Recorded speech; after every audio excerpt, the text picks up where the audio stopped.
Tony Colliver from Sky. Ryan, you've been promoted. How do you feel?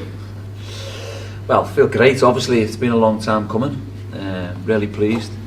Obviously, the circumstances are a little bit different, as everyone knows, and it'll be nice to be celebrating promotion on the pitch with the fans and everyone else and the families and everyone associated. But look, whatever way it's come, we're delighted. Very frustrating, though, surely.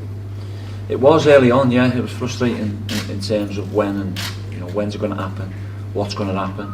Listen, I just wanted what was best for football, whether it was we were going to carry on, whether it was going to finish, whether it was going to points per game, however way it was going to be.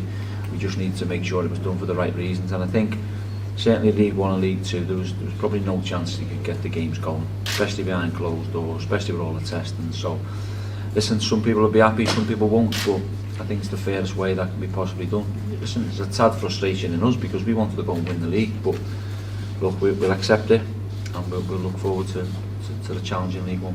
And there were different ways, but unweighted points per game, is that the fairest? Well, the unweighted way was, really everyone had their own agenda. We fitted the bill either way, whether it was points per game, unweighted, we were fine, we were happy. And again, look, I sympathise with a lot of people up and down the country, a lot of football clubs, because unweighted, weighted, some come out the playoffs, some get relegated. What is fair, what was fair, I don't really know. But look, everyone had their own agendas. Plymouth Argyle certainly did, and I think we deserved to be where we was, and that was third because we were climbing. And people are a bit unfortunate and drop out and move on, and that's just the way football is. Were you surprised in a way that the vote was 23-1 with just Forest Green wanting to continue to play? Be careful how I say this with other clubs. Listen, I sympathise with clubs, I do, and I just want, look, I was in a position where Berry went out of business. I don't want to see that with any clubs this season. We certainly don't in Argyle. We want to make sure that there's enough teams competing in both leagues, League 1 and League 2. Was a surprise the vote? No, I thought they'd all vote to not play and for the points per game. You get one or two who've got their own agenda and they're open to try and get into the playoffs. So look, listen, I sympathise with a lot of chairmen, a lot of owners, a lot of football clubs, a lot of players, managers and fans, because they'll have probably wanted something different than what Argyle have got. But again, we have to worry about ourselves, and we had our own agenda, and that was to get promotion. How did you celebrate last night? Can't tell you. No, joking. Listen, only me and my lad were down, and I went round and seen the assistant Stephen. We had some food and we celebrated a couple of drinks, but that was it. Again, look, listen, it's hard, as I'm going to go home and celebrate my family first and foremost today, and then when we can celebrate together, everyone, then when that time's right, I'm certainly looking forward to that. With the fans as well? Yeah, that's what I'm saying, with the fans and the club, everyone associated. Listen, we've got a great new stand, 2 good bars, a big bar in there. I think we can pack it out to the rafters when we can. But listen, whenever that is, whenever that special day comes, we'll make sure we have it, because not just for us and the staff, everyone associated with the football club, and certainly the fans. And back-to-back promotions for you? Yeah. Listen, I just you don't have time to. I haven't had time for it to sink in from last season to this season, because when last season we got promoted, me and a little fella on a plane to go and watch Liverpool in Barcelona, and I just didn't have time to celebrate. And then afterwards we were on holiday. You don't have time to really look back and analyse, and I haven't, even last season, because I jumped right into this job. And again, someone said to me last night, it'd be nice for you to get yourself away for a weekend on your own. I'm not too sure the missus will be happy and the kids with that, but just to reflect, I don't know, it's great, me and my team and everyone associated.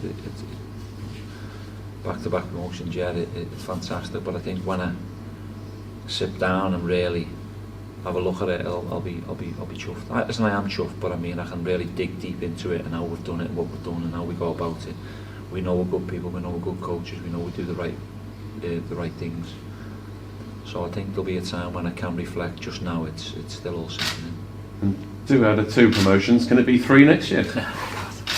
We have to downplay the pressure of this season. Really, obviously when you've got fans like we've got, the expectations are always high. And look, we're not stupid, we're not foolish. We know at times people were like, no, we can't do this, and that's just a minority. That's the way it happens. A lot of clubs are the same. But listen, I think it's fantastic that they give the Green Army, I'm talking about the fans, give us an opportunity to put this club right. And for the time being, we've put it right because it's back in League 1. And finally, final one from me is just obviously no fans in the stadium. There's talk that could go on and on and on. I mean, what are your thoughts on that? Maybe January Look, sometime. I think I don't know for certain, but I think there'll be certainly fans back in because they've got to help the clubs. And as long as it's fine with the government and everything else, and all them plans can be passed and everyone's safe, then I think it's getting a bit blown out of proportion, a bit too much in terms of there's not going to be no fans for January. I think to help they're opening a lockdown a bit now and opening shops and retail stores. So yeah, will it be a lot less fans than what we probably want in the stadium? Yeah, probably, but I'm sure there'll be fans definitely. Thank Cheers. Is this water fresh, by the way? Yeah. Well deserved promotion, Ryan. Congratulations. If I can just ask you a few questions. I thought you were going to be furloughed for a bit longer. I was made up. Yeah, that's what you were hoping, wasn't it? It was a bit boring. It was a bit like being retired, I think. Yeah. So I don't plan on being retired No, anytime no, soon, yeah. I can assure Good, you. good. So you're stuck with me for a bit longer, I'm I afraid. don't mind. You've obviously not. It's a very strange promotion. We're living in strange times, and it's a strange promotion because you haven't been able to clinch it on the pitch in front of the fans. You haven't got the open top bus ride around the city, which is always a big occasion. But Smeaton's Tower, for example, was lit up last night in green. Do you get any sense of how important this promotion is for the city of Plymouth? Well, me and the little fellow walked up past it last night, obviously, and we got some pictures by it, and I was like, wow. But rightly so, it should be, because this city's, listen, it's a great city for what it is. The fans are balmy and they're mad, and yeah, we should be celebrating on an open top bus. We should be parading around. We should be on the town hall. But as you said, circumstances change that. We will try and do something special for the fans because look, I always say with fans, I get an affection with all my clubs I've been at with the fans because I'm a fan myself, and they pay that hard-earned money to go and watch us home and away, and to give them some special days like this, another promotion after being relegated. We wanted to celebrate this, and we can't, but I'm sure we will when it's possible. So it's no coincidence when I come down here. I actually said to the owners and the owner and the board of directors at the time, I felt Argyle was a big club with no ambition.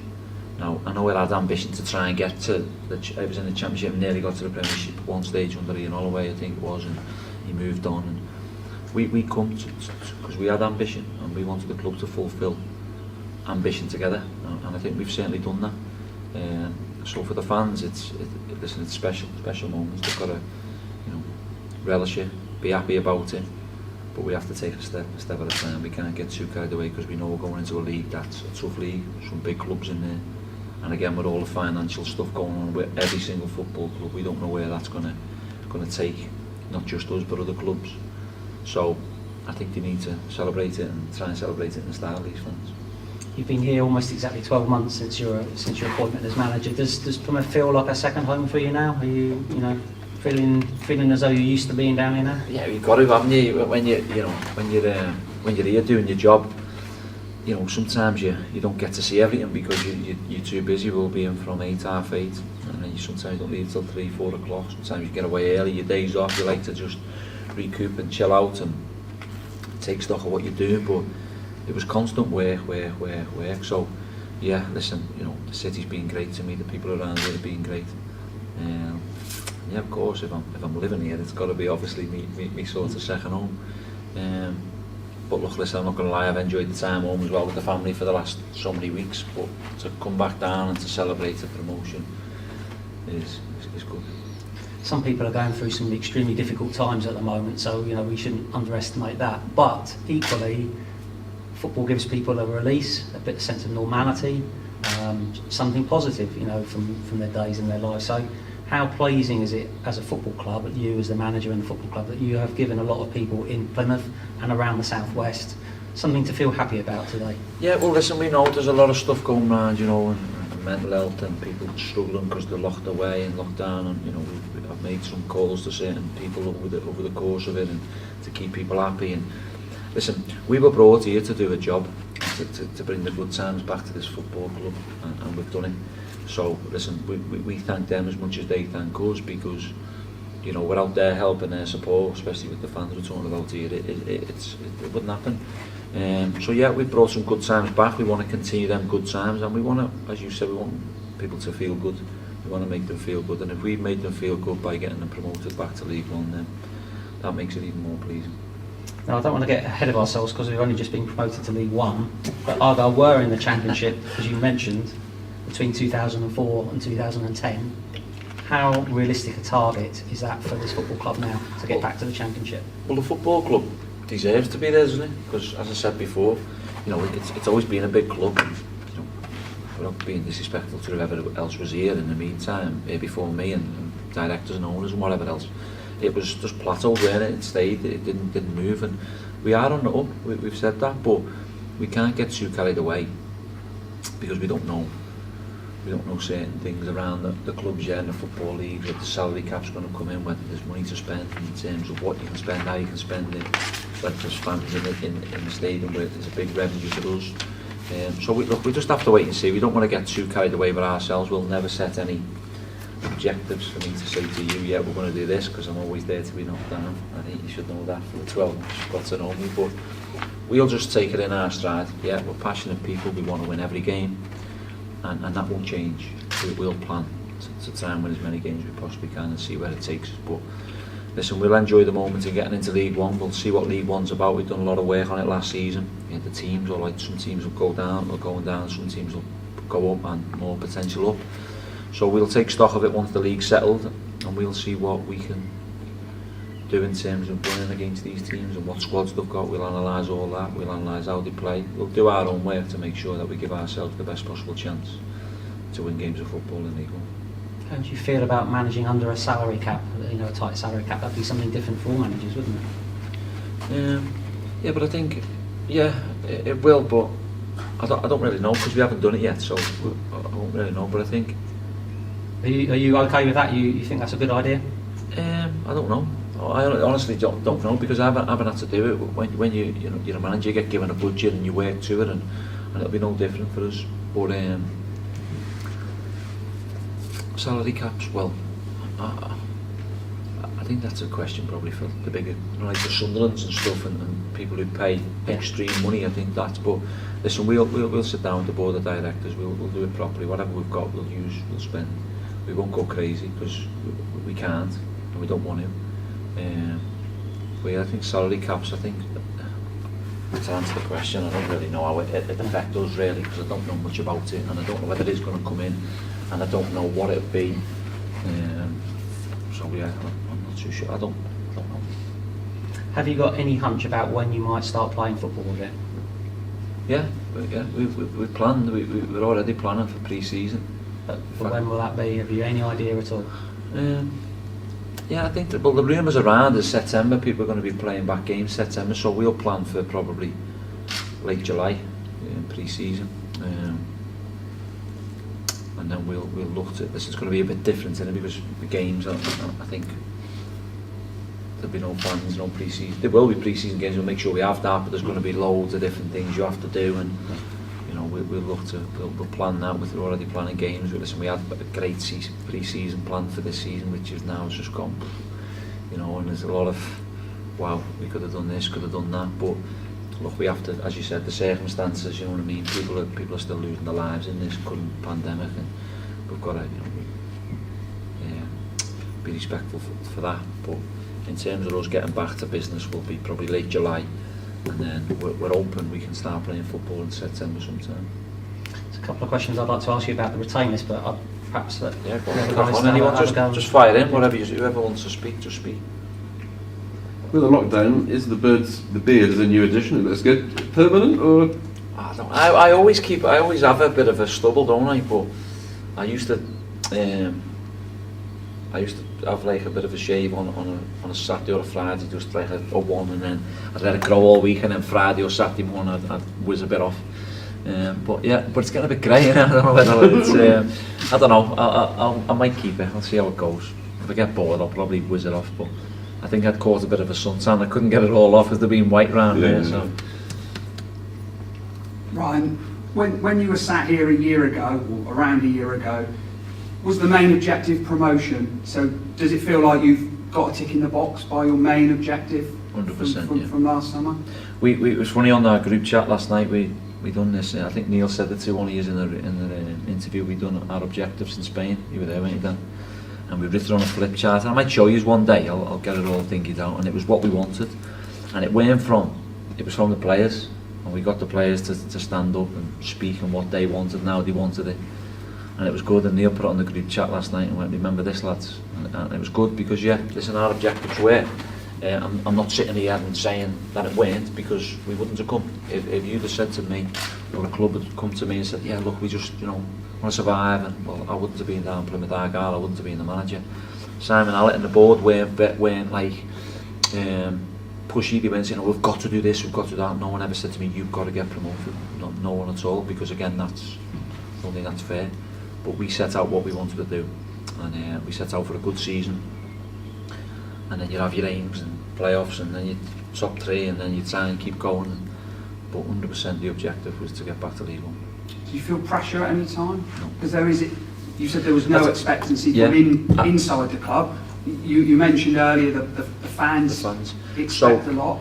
We never felt no pressure from the board of directors or Simon or anyone else.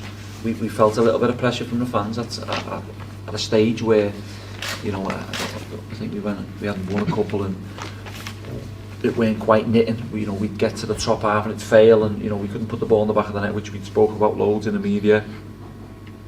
And then you had 1 or 2 people, a small minority, probably questioning. But listen, once we come out and said what we said in the press, and it's patience, you've got to stick with us. We know what we're doing. It weren't you were just bringing someone from the street in to manage the football club. We'd already done it previous. We brought 5 or 6 lads with us who knew how to do it. My staff who were brought knew how to do it. So there was no pressure in terms of above. What we did feel a little bit of pressure in terms of the fans, because we knew we had to excite, we knew we had to give them something. They had a terrible year before, getting relegated on the last day, when there was no chance they should have been relegated in terms of where they was. So we felt a little bit of pressure and a little bit of anxiety with them, because we wanted what best for them in the football club. Would we have been disappointed we wouldn't have got there? Yeah, because we'd have felt that we'd have let them down, and we don't like letting anyone down. So there was a tad bit of pressure from that side of it, because we wanted to keep them happy. But I think now, looking at it, and people who were very positive in it and knew we had it in hand, and no, trust us, and they did. So, and it's payback time for them, because they put the trust in us and we put the trust in them. So there was no pressure from anywhere else. There was a tad bit of pressure because we wanted to keep them happy. When was the first time that you really believed that promotion was, or your promotion was really achieved? Was January pivotal? Luke Jeffcott coming back, Ryan Hardy coming in, you struggled for goals before Christmas. Yeah. Just talk specifically about their impact. Luke had obviously gone up to Truro on loan and done well. Did you expect Luke specifically to have the impact he did when he came back? I wanted him to have a bigger impact, to be honest, early on in pre-season, but he never, and that's why he went on loan, and we talked about that. Specific to that, well, listen, we knew once the squad was solid in January, we made no more signs. We knew then that was it. Go on, let's kick on. And we tweaked 1 or 2 things, and we pushed training on a little bit. We were testing the players a bit more, and when I was saying to players, like, it can't be a 6 or a 7 out of 10. It's got to be an 8, 9, 10 out of 10, and we've got to sort of, when I was pushing my staff and we were pushing each other.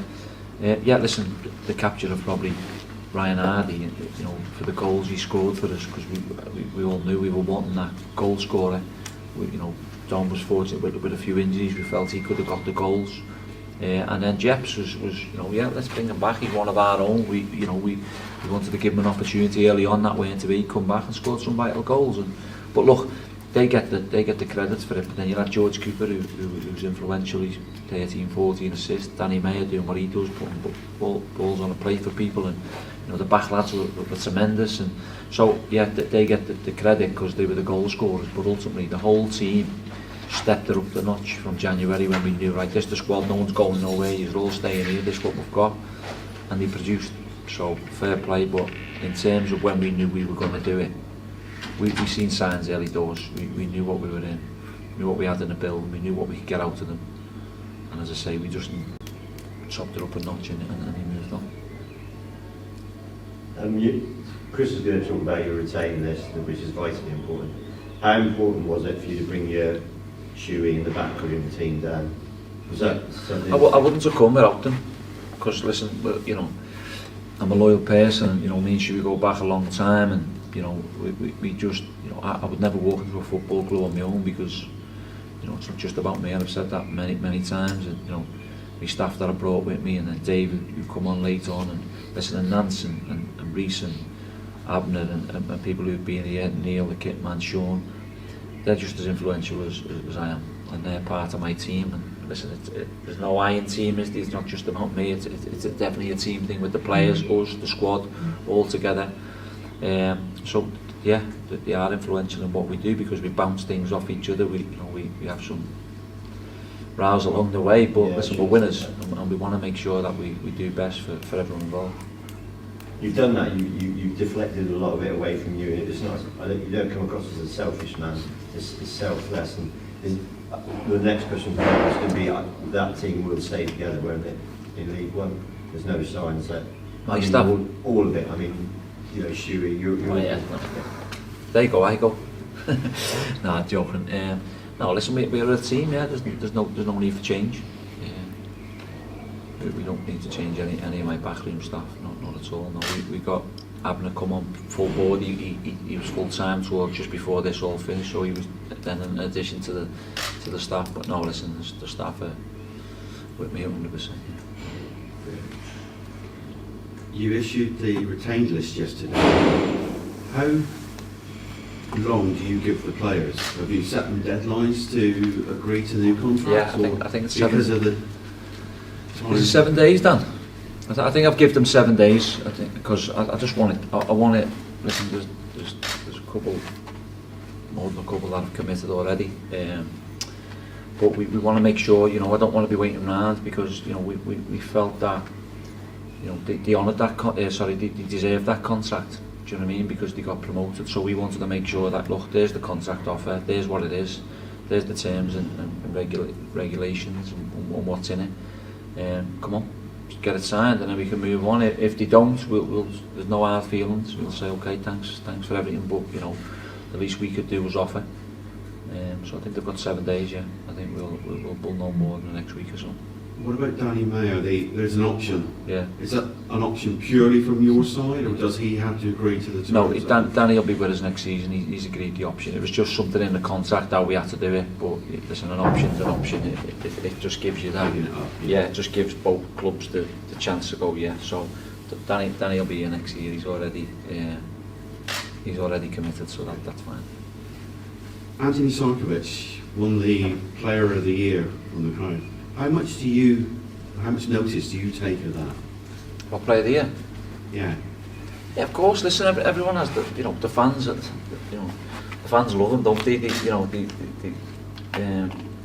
Someone said it was one of the best seasons he's had for a while, and Sars may say the same thing. But when you get voted from your fans, you must be doing something good. You don't just like him because his name's Tony Sarsfield, however you say it, but you like him because of what he does on the football pitch and what he does for the football club. But listen, again, if it was me picking, it's hard, because you're thinking there's 11, 12, 13, 14 players who've contributed throughout the season, and it's always tough at times, but I think there always has to be a vote, and someone has to vote on their player they feel. And listen, the order was probably potentially right, weren't it? But then you had Big Niall Canavan who didn't get a vote in there. He might have got 1 or 2 votes, but Scotty wouldn't.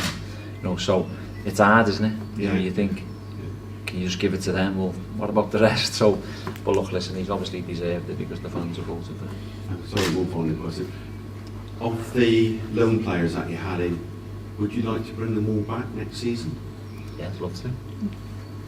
Listen, I think that the loan stuff, like of Alex, I had a brief chat with Alex. Alex was outstanding, when he's been a different class, and probably the best goalkeeper in League 2. So if I'm West Brom, he ain't going back, and we've got to be aware of that, and we've got to sort of respect that, because Alex could find himself in West Brom's first team next season, whether that's second choice, third choice, being around. I think he's already been back in with them, so he's back training with them.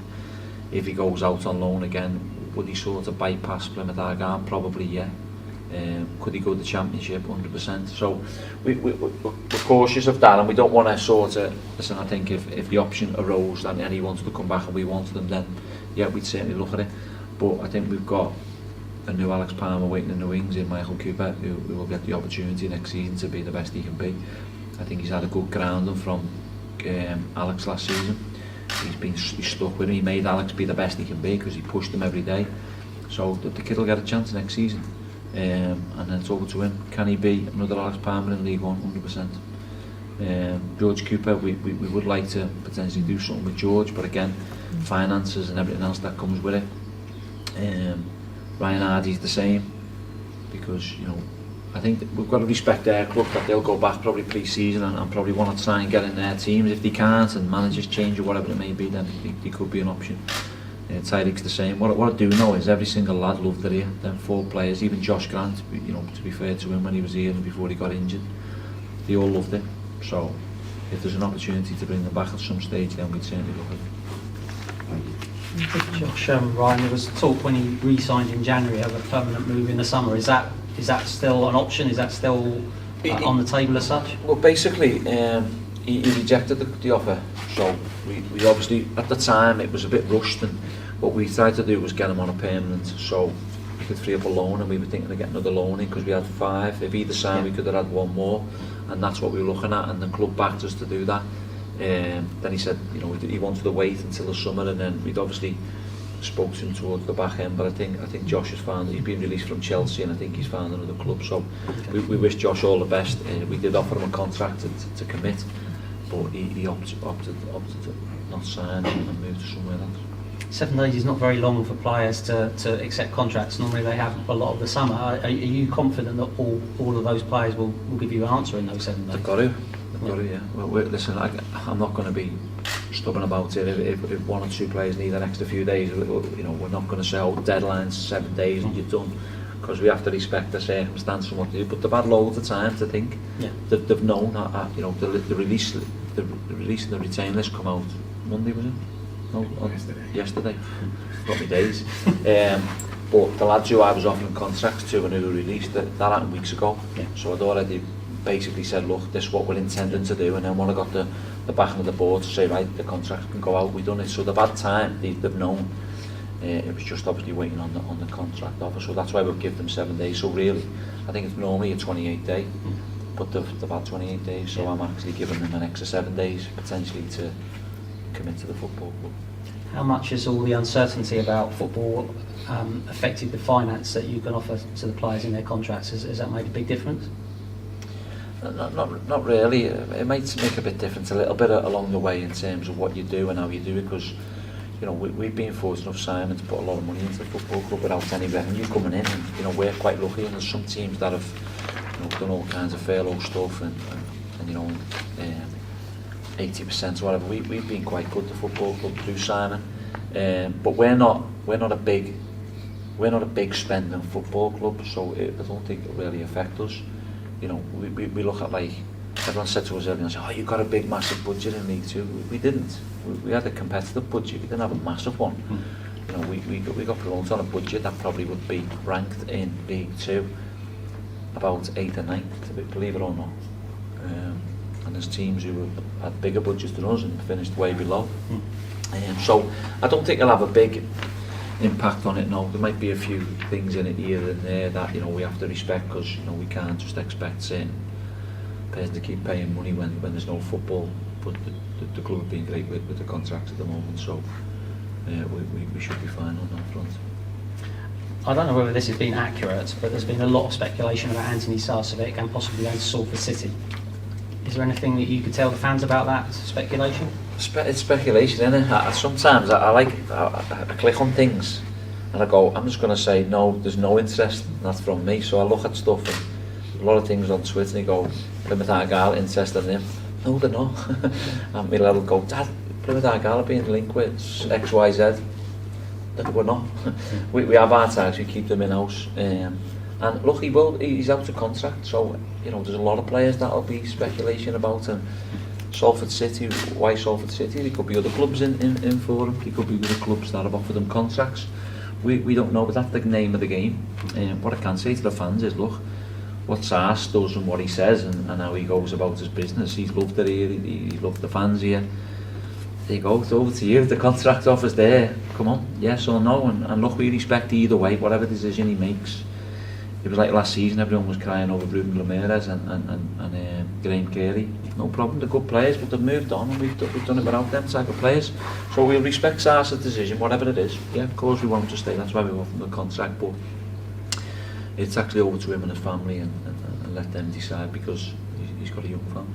How confident are you that you will accept I'm that? confident all the players to stay, because again, if I think the players who've all been offered, with the exception of Lowe and Lowe, they've all played a big part in the team, so why wouldn't you want to stay? You know, we look at the players who we spoke to, and a few texts flying around here, you know, they love it, they love the time here.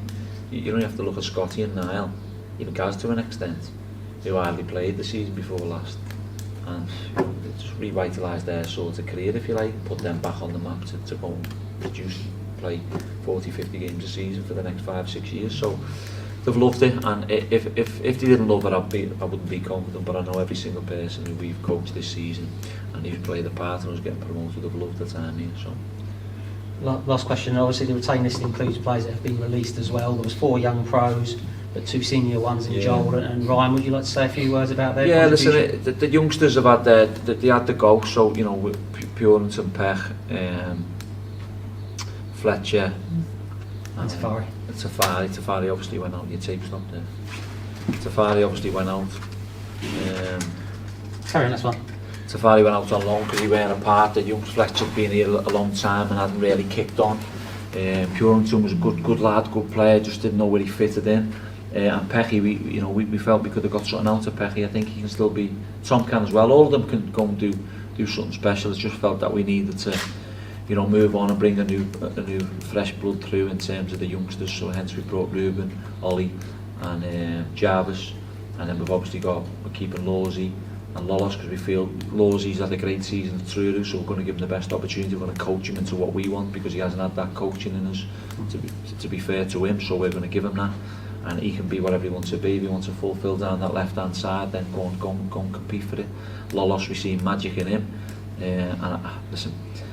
A few people are like, but can he do this, can he that? I've got a lot of time for Lollos because I think he can be a special player, and I've told him this, but he's got probably last chance saloon to kick on and go and show us that he can play league football because we feel he can.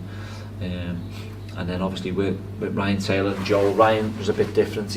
We knew early on in January there was a bit of interest and he wanted to get back up the road. His missus actually moved back with the baby and he was living with Gaz Sawyer for a bit, so his objectives were to get back up to Yorkshire. And then Joel's tough, got a lot of time, respect for Joel, lovely lad, his family are great, and that was the hardest one because when you have to, you couldn't really meet him to go and see him and tell him, and that was the hardest one with Joel because look, he's been great for this football club, he's done his time. Would he have played for me in League One? No, he knew that, but he didn't want to hang around. He wanted to be somewhere where he compete and play games, and we felt we need to bring other players in to make us a bit stronger. But listen, great lad, great attitude, training every day, done it properly, he scored a few vital goals, and we wish him all the best. But look, again, we've said to Joel, if you can't find a club or you're still down here and nothing's happening, he's more than welcome to come back pre-season and train with us and keep fit because he's a diamond of a lad. But they're the hard parts that a manager has to do, and it's tough. But look, he respected it, he was pleased with the promotion, he'll get his medal, and we wish him luck wherever he goes. Thank you very much. Last question from me. Are you as busy as you ever have been? I know the pandemic, so have you... The phone actually ringing now. Yeah. Do you know what, Rossi? It doesn't stop me. That's why I was saying before. I probably do need to go and have a couple of days on my own somewhere and just turn the phone off and just think and reflect of what we've done and how we've done it and players. It's constant. Neil Dewsnip's actually getting a lot of calls now, which is good. And he rings me and goes, bloody hell, this director of football after the phone's non-stop. I said, welcome to my world. But yeah, listen, it's good. But I sort of early on, it done me head in a bit because I was getting phone calls off agents, and I'm like, what do you want to talk about? The pandemic's still going, the virus is still out there, people are losing their lives. There's so many people affected and people are just wanting to ring you to try and make money, and I'm like, come on, can you just ring me back when the time's right? So I think I shot myself in the foot by saying that, because the minute we got promoted, the phones just non-stop. And I respect this, and it's people's livelihoods in terms of the agents, and they want to do what's best for the players and whatnot. So yeah, it is busy, mate, and it's probably going to be non-stop for the next couple of months, I would have thought. But it's part and parcel, innit? I'll take some calls and not others. Brilliant, thank you very much. No worries. Thanks for your time.